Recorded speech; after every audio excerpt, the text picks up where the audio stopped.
નમસ્કાર મિત્રો, સુરેન્દ્રનગરના મૂળચંદ રોડ પર જાહેરમાં એક મહિલાની નિર્દયતાથી હત્યા કરવામાં આવતા ચકચાર મચી ગઈ છે.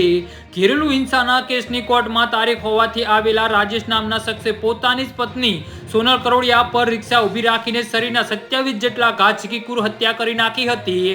જી હા મિત્રો, તો આરોપી રાજેશ આરોગ્ય વિભાગમાં ફરજ બજાવતો કર્મચારી હોવાનું પણ સામે આવ્યું છે. જી હા મિત્રો, અત્યારે હાલના મોટા અને દુઃખદ સમાચાર સામે આવી રહ્યા છે. દિન દહાડે જાહેરમાં થયેલા નિર્દય હત્યાથી પરિવારજનોમાં ભારે રોષ ફેલાયો છે અને હત્યારા પતિ સામે કડક કાર્યવાહી કરવાની પ્રબળ માંગ ઉઠી છે.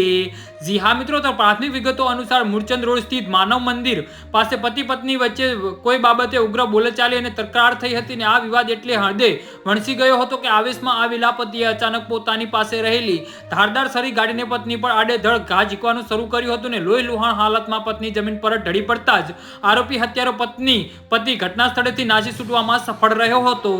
જી હા મિત્રો, તો આના વિશે તમારું શું કહેવું છે તો નીચે અમારી કમેન્ટ બોક્સમાં જરૂરથી જણાવજો અને અમારી યુટ્યુબ ચેનલને સબસ્ક્રાઇબ કરવાની ભૂલતા નહીં. ધન્યવાદ.